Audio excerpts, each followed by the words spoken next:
नमस्कार दोस्तों, कैसे हैं आप सब। मुझे आशा है कि आप सब अच्छे होंगे। आज का जो टॉपिक है वो है क्लास 9th का पाठ साखियाँ एवं शब्द का बहुविकल्पीय प्रश्न, जिसको लिखा है कबीर दास जी ने। तो फिर चलिए बिना देरी के वीडियो की ओर बढ़ते हैं। पहला प्रश्न है, मोको कहाँ ढूंढे बंदे, मैं तो तेरे पास में। इसमें मैं किसके लिए प्रयोग हुआ है? ऑप्शन नंबर ए कबीर दास के लिए, बी अहंकार के लिए, सी भगवान के लिए या फिर डी मनुष्य के लिए। तो फिर इसका उत्तर जो होगा वो है ऑप्शन नंबर सी भगवान के लिए। प्रश्न संख्या 2, कबीर के अनुसार ईश्वर का वास कहाँ है? वास का अर्थ होता है रहने योग्य। ऑप्शन नंबर ए मंदिर में, बी जंगल में, सी आकाश में या फिर डी प्रत्येक जीवों की सांसों में। तो फिर इसका उत्तर जो होगा वो है ऑप्शन नंबर डी प्रत्येक जीव की सांसों में। प्रश्न संख्या 3, कबीर ने संत के क्या लक्षण बताए हैं? ऑप्शन नंबर ए वह किसी एक मत को मानता है, बी वह अपने पक्ष का समर्थन करने वाला होता है, सी वह निरपेक्ष होकर ईश्वर का भजन करता है या फिर डी वह सभी मतों को मानता है।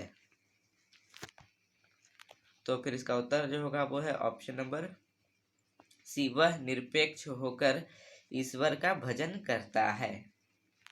प्रश्न संख्या 4, ज्ञान की आंधी आने पर क्या होता है? ये तो बहुत ही इंपॉर्टेंट है, इसीलिए इसे ध्यान से पढ़िएगा।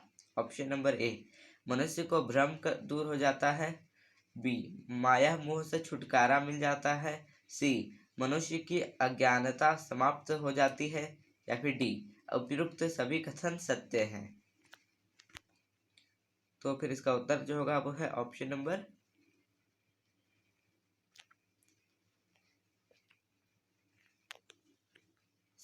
डी उपयुक्त सभी कथन सत्य हैं।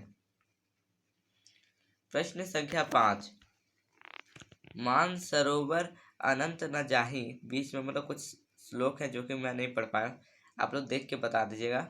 इस साखी में कौन सा अलंकार है? ऑप्शन नंबर ए अन्योक्ति, बी रूपक, सी श्लेष या फिर डी उपमा। तो फिर इसका उत्तर जो होगा वो है ऑप्शन नंबर ए अन्योक्ति अलंकार।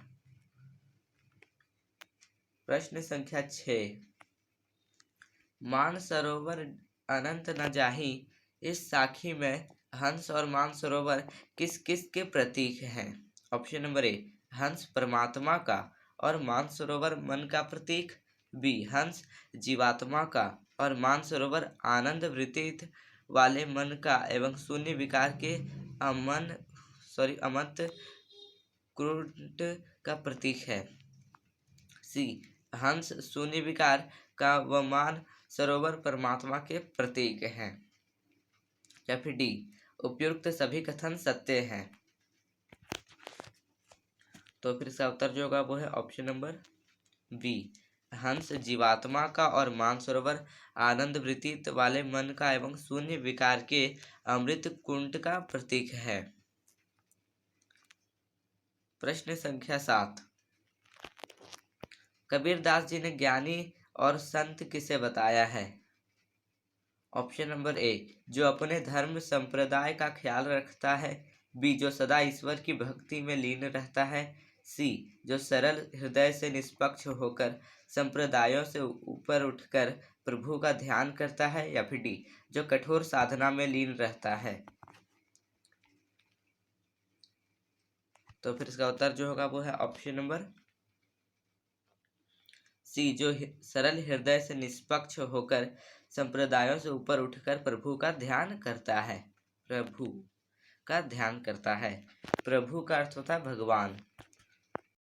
संख्या 8, मनुष्य कब महान कहलाता है? ऑप्शन नंबर ए जब वह ऊंचे कुल में जन्म लेता है, बी जब उसके माँ बाप धनी होते हैं, सी जब वह अपने धर्म संप्रदाय को बढ़ावा देता है या फिर डी जब उसके कर्म ऊंचे होते हैं। ये तो बहुत ही इंपॉर्टेंट है, इसीलिए इसे ध्यान से पढ़िएगा। तो फिर इसका उत्तर जो होगा वो है ऑप्शन नंबर डी जब उसके कर्म ऊंचे होते हैं। प्रश्न संख्या 9, कबीर की रचनाएं संकलित है।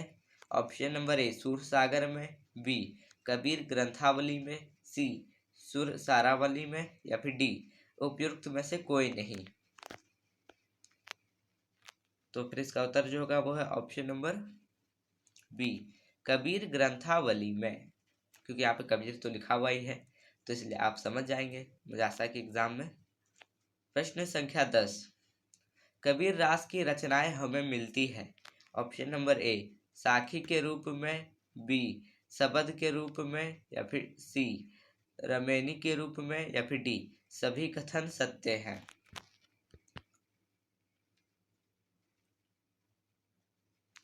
तो फिर इसका उत्तर जो होगा वो है ऑप्शन नंबर डी सभी कथन सत्य हैं।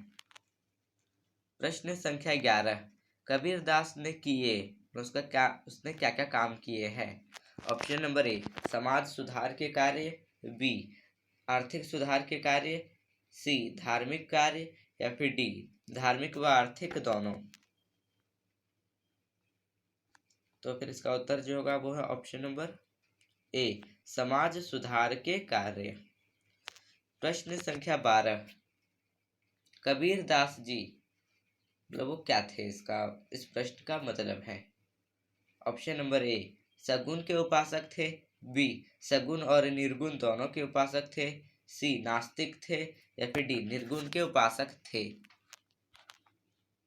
तो फिर इसका उत्तर जो होगा वो है ऑप्शन नंबर डी निर्गुण के उपासक थे। प्रश्न संख्या 13, कबीर दास के गुरु का नाम था।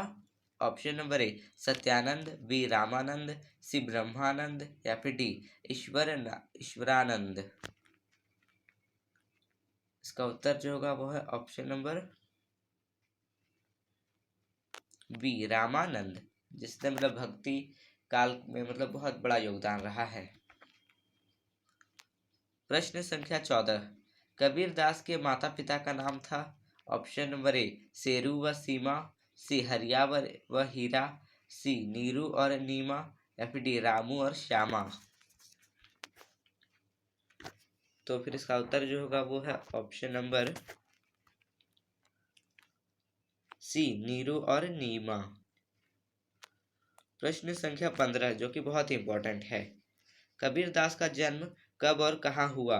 ऑप्शन नंबर ए सन 1999 में वाराणसी में, बी सन 1459 में प्रयाग में, सी सन 1393 में मथुरा में, या फिर डी सन 1430 में आगरा में। तो इसका उत्तर जो होगा वो है ऑप्शन नंबर ए सन 1599 में वाराणसी में।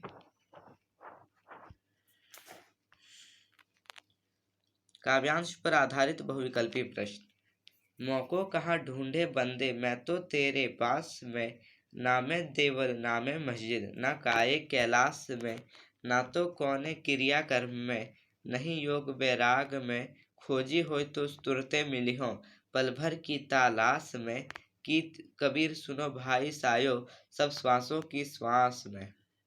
तो उसका पहला प्रश्न है, अब लोग ईश्वर को कहाँ ढूंढते हैं। ऑप्शन नंबर ए मंदिर में, मस्जिद में, सी काबा और कैलाश में, या फिर डी उपयुक्त सभी जगह। तो फिर इसका उत्तर जो होगा वो है ऑप्शन नंबर डी उपयुक्त सभी जगह। प्रश्न संख्या 2, ईश्वर कहाँ रहता है। ऑप्शन नंबर ए मूर्ति में, बी काशी में, सी प्राणी के हृदय में, या फिर डी काबा में। तो फिर इसका उत्तर जो होगा वो है ऑप्शन नंबर सी प्राणी के हृदय में। हृदय का अर्थ होता है दिल, जो कि सभी के पास होता है। प्रश्न संख्या 3, हम ईश्वर को क्यों नहीं ढूंढ पाते हैं। ऑप्शन नंबर ए क्योंकि हम अपने अंतःकरण को नहीं टटोलते, बी क्योंकि हम मूर्ति पूजा नहीं करते, सी क्योंकि हम तीर्थ यात्रा नहीं करते, या फिर डी क्योंकि हम अपने को बहुत ज्ञानी मानते हैं या फिर समझते हैं। तो फिर इसका उत्तर जो होगा वो है ऑप्शन नंबर ए क्योंकि हम अपने अंतःकरण को नहीं टटोलते। प्रश्न संख्या 4, कबीर ने इस पद में किस बात पर जोर दिया? ऑप्शन नंबर ए, मूर्ति पूजा पर, बी, तीर्थ यात्रा पर, सी, पीताम्बर धारण करने पर, या फिर डी, ईश्वर का अपने हृदय में ध्यान करने पर। इसका उत्तर जो होगा वो है ऑप्शन नंबर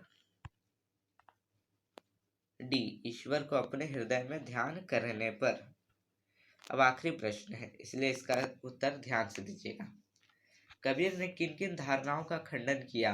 ऑप्शन नंबर ए, कीर्तियों में है, बी, ईश्वर तीर्थों में बसता है, सी, ईश्वर काबा या कैलाश में है, या फिर डी, उपयुक्त सभी का खंडन किया है।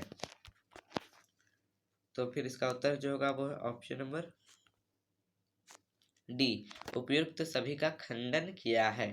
तो फिर ठीक है फ्रेंड्स, अगर आप लोग को ये वीडियो अच्छा लगा तो प्लीज़ मेरे वीडियो को लाइक एवं ज़्यादा से ज़्यादा अपने दोस्तों के पास शेयर करें। और हाँ, एक ज़रूरी रिक्वेस्ट है आप सबसे, अगर आपने अभी तक मेरे चैनल को सब्सक्राइब नहीं किया है तो प्लीज़ मेरे चैनल को सब्सक्राइब कर दीजिएगा। ठीक है, मिलते हैं अगली वीडियो में।